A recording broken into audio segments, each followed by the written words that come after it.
Bueno, ¿quién dirigió el film Carretera Perdida? La pregunta que hacíamos con ustedes. ¿Saben quién la contestó correctamente? La respuesta es David Lynch, mi amigo Golombek. Y sabe. Y sabe Él todo, sabe. sabe de todo. Sí. Lost Highway. Eso. Y ahí lo tenemos a David Lynch. Y le pregunté específicamente cómo era, si recordaba la película. ¿Y qué me dijo Golombek? Sí, sí, claro, la recuerdo, es bastante terrorífica, es de una buena época de David Lynch y hay una carretera justamente y pasan cosas al costado, está Roxanne Arquette, o la otra, la hermana de Roxanne Arquette, que está bárbara. Patricia Arquette. Patricia muy bien, Arquette, Patricia ahí está, Arquette. Pero se acordaba, perfecto, muy bien. Bueno, en un ratito vamos a presentar, como decíamos, a un invitado especial, pero antes, claro, yo hace un ratito, programa de orientación, dije, brújula, la brújula, un invento que fue clave. Así que vamos a ver el informe y después charlamos al respecto.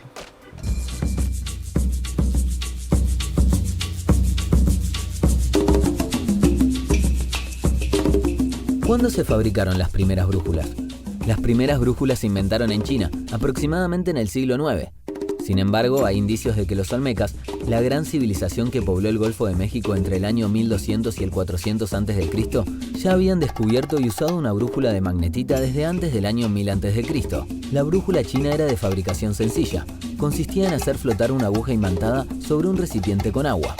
Todavía no hay una teoría concluyente acerca de cómo este invento llegó a Europa.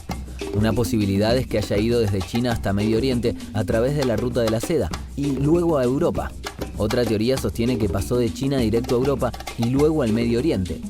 Y una tercera teoría que sostiene que Europa la creó de manera autónoma y desde allí pasó hasta Medio Oriente. Más allá del camino que haya recorrido, se sabe que alrededor del 1300 se inventó en Europa la llamada brújula seca, que en lugar de agua usaba una caja cubierta con vidrio. En este modelo, la aguja iba apoyada sobre un eje que le permitía girar libremente. El salto tecnológico de la brújula seca permitió que fuera mucho más cómodo usarla.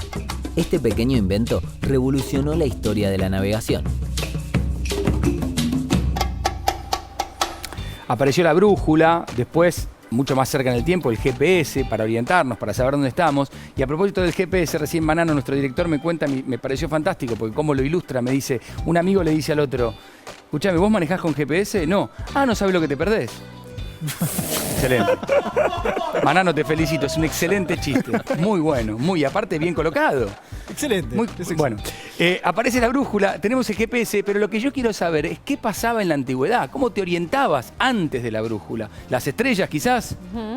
No me lo contesten ustedes, no están capacitados. No tenemos idea, ¿Quién viene, chicos? Viene el doctor Cristian Karman.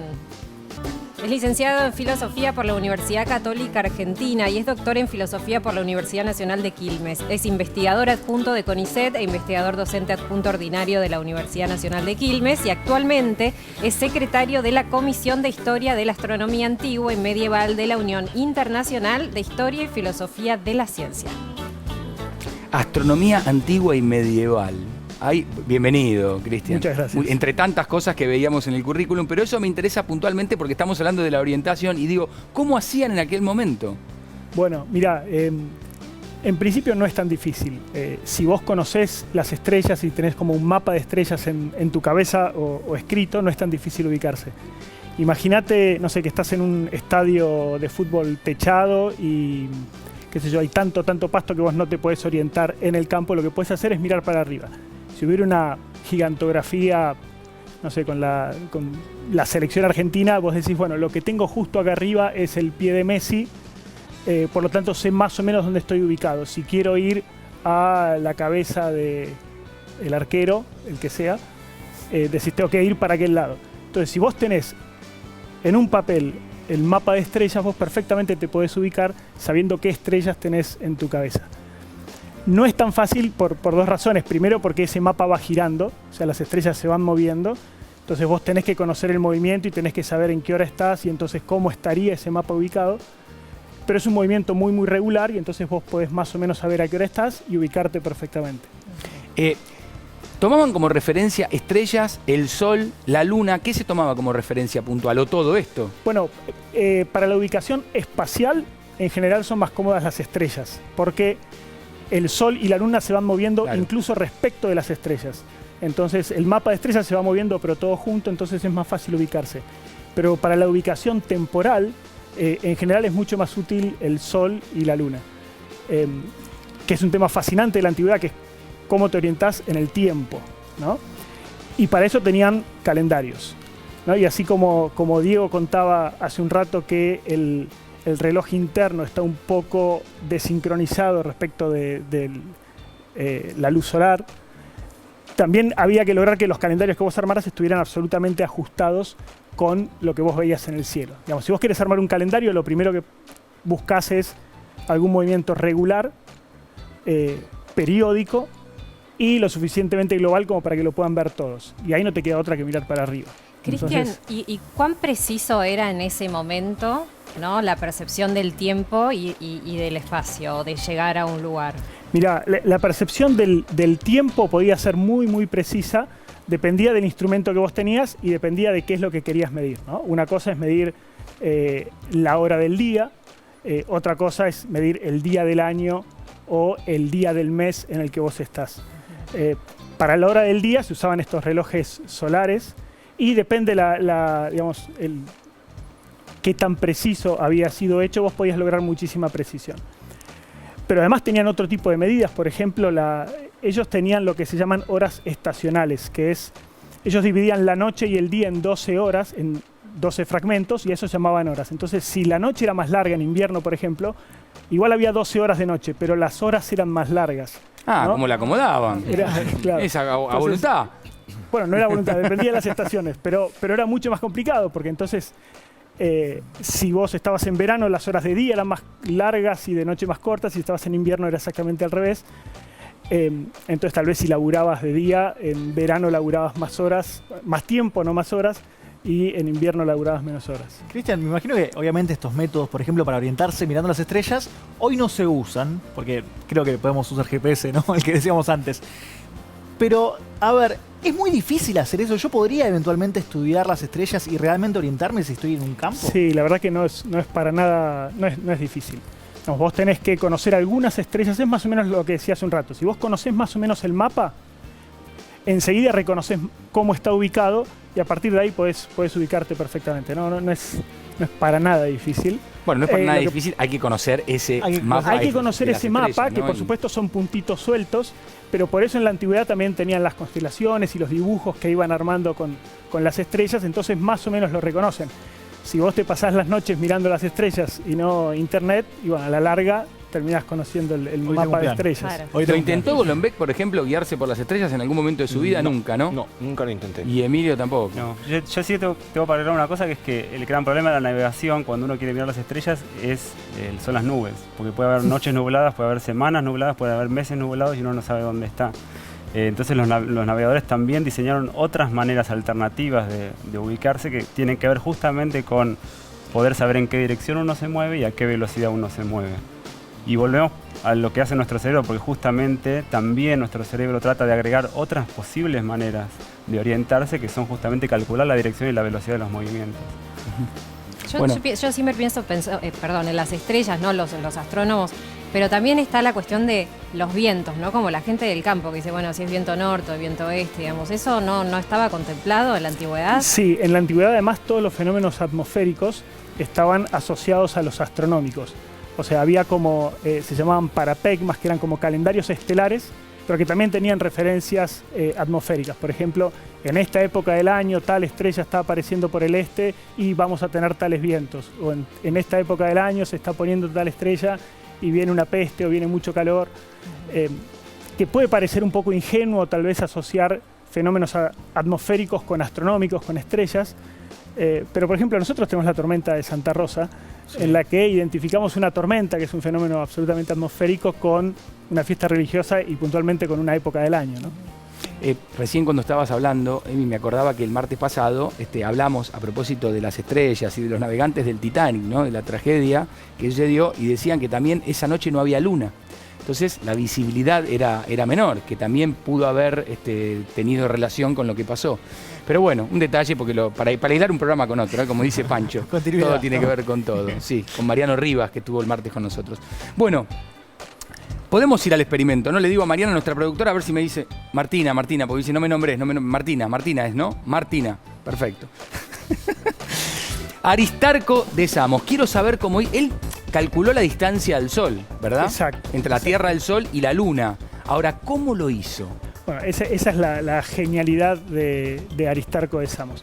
Aristarco es muy conocido además por haber sido el primer heliocentrista, o sea, es el primero que propuso que la Tierra giraba alrededor del Sol y no todo alrededor de la Tierra, ¿no?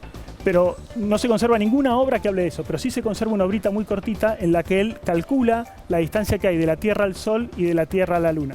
Por lo menos la proporción entre esas ¿Y cómo lo hace? Me lo vas a mostrar. Te lo Por muestro favor, con- vamos para con allá. gusto. Permiso, director. Yo voy a ir de este lado. Ya, a los efectos uno puede suponer que todo gira alrededor de la Tierra. Entonces acá tengo a la Tierra, acá tengo a la Luna que gira alrededor de la Tierra y al Sol que gira también alrededor de la Tierra. Entonces, Aristarco es el primero que se le ocurre que uno puede aplicar la geometría al cielo. Geometría quiere decir medida de la Tierra, por lo cual no es tan obvio que uno puede aplicar la geometría a la astronomía. Pero él dice, supongamos que la Tierra, la Luna y el Sol forman un triángulo, ¿no? Si yo conociera algún lado y por lo menos dos ángulos de un triángulo, yo perfectamente podría conocer todos los lados, ¿no? Sabemos que conociendo dos ángulos de un triángulo podemos ya conocer las proporciones. Este ángulo yo no tengo ningún problema porque lo puedo medir desde la Tierra. Lo que tengo que hacer es medir el ángulo que hay entre la Luna y el Sol. Ahora, yo no puedo viajar a la Luna o al Sol para medir los ángulos desde el Sol o desde la Luna. Entonces, la genialidad de Aristarco es darse cuenta que las fases de la Luna nos dan información acerca de la ubicación de la Luna. Lo que él dice es que exactamente en un cuarto creciente, o sea, cuando yo veo exactamente media luna, el ángulo que hay en la Luna es un ángulo recto. O sea, si yo estoy viendo exactamente media luna es porque el Sol le está dando exactamente de costado. Entonces, yo ya conozco este ángulo que mide 90 grados, Y ya tenemos esto. puedo calcular este ángulo y por lo tanto ya tengo el triángulo formado. Es cuestión de aplicar un poco de trigonometría y uno obtiene las proporciones. Y él obtiene que este lado, que es la distancia de la Tierra a la Luna, si este vale 1, este vale entre 18 y 20 veces. Es decir, que el Sol está entre 18 y 20 veces más lejos que la Luna. Bien. Además, cuando uno mira, por ejemplo, en un eclipse, uno ve que el tamaño aparente del Sol y de la Luna son exactamente iguales. Por lo tanto, si el Sol está 18 veces más lejos que la Luna, es 18 veces más grande que la Luna. Por supuesto que el Sol es mucho más grande y está mucho más lejos, pero el método que propone Aristarco es espectacular. Y de hecho, este método y otro que propone después se mantuvo prácticamente hasta el siglo XVII. No había otra forma de Digamos, calcular. ¿eso que él planteó fue aceptado o fue discutido en su momento? El valor que propone Aristarco se mantuvo incluso hasta después de Copérnico. O sea, el mismo Copérnico, cuando uno estudia sus manuscritos, ve que está retocando un poco los valores para que le dé un valor parecido al de Aristarco. No es solo por Aristarco, Ptolomeo, que fue un astrónomo muy importante posterior a Aristarco, asume el valor de Aristarco y a partir de ahí se convierte como en estándar. El Sol en general para la antigüedad estaba unas 18 a 20 veces más lejos que la Luna. Perfecto. Tenés ahí, me tengo- imagino que es Luna, Tierra y Sol también. Tengo algo más, porque esta es como la primera parte del Sí. cálculo de Aristarco, pero después uno se puede preguntar, ok, la Luna es 18 veces más chica que el Sol, pero ¿qué hago con la Tierra? La Tierra es más chica que el Sol, es más grande Claro, que la ¿cómo- Luna. cómo se dio cuenta? ¿Cómo puedo medir el tamaño de la Tierra? Y esa es la otra genialidad de Aristarco, que es lo siguiente. Yo puedo, si miro la sombra que produce la Tierra en algún lugar, puedo calcular su tamaño. ¿Por qué? Evidentemente la sombra depende del tamaño. Si yo tengo una esfera más grande, el tamaño de la sombra efectivamente es más grande, pero también depende de la distancia del objeto a la pantalla y a la fuente de luz. Sí. La fuente de luz en un eclipse es el Sol, la pantalla es la Luna, y yo ya conozco las distancias porque las acabo de calcular. Por lo tanto, si yo me pongo a la Tierra a la distancia correcta, calculo el tamaño de la sombra y así conozco el tamaño de la Tierra, ¿no? Y de paso también sabes que la Tierra es una esfera, ¿no? Porque la sombra que produce la Tierra es una sombra esférica, ¿no? Es circular. Por lo cual Aristarco logra calcular las distancias que hay de la Tierra al Sol, de la Tierra a la Luna, sus tamaños y el tamaño también de la Tierra respecto del Sol y respecto de la Luna. Le salió redondo, ¿no? Impecable. Claro. Tiene razón. Bueno, tenemos que hacer una pequeña pausa y vamos a seguir porque está muy interesante el programa. La verdad que les agradezco a los tres, es genial.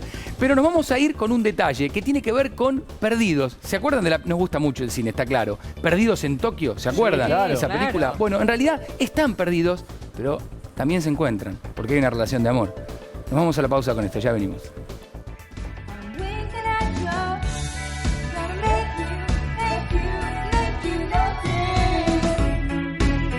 Gonna use my arms, gonna use my legs, gonna use my style, gonna use my substance, gonna use my fingers, gonna use my imagination. Oh, 'cause I'm gonna make you see nobody else here, no one like me. I'm special. So special, I gotta have some of your attention, give it to me. Damas y caballeros, él es Bob Harris. Gracias, es difícil.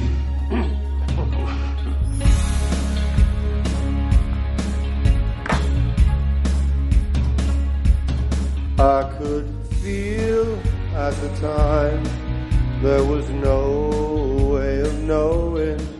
Fallen leaves in the night, who can say where they're blowing? As free as the wind, hopefully learning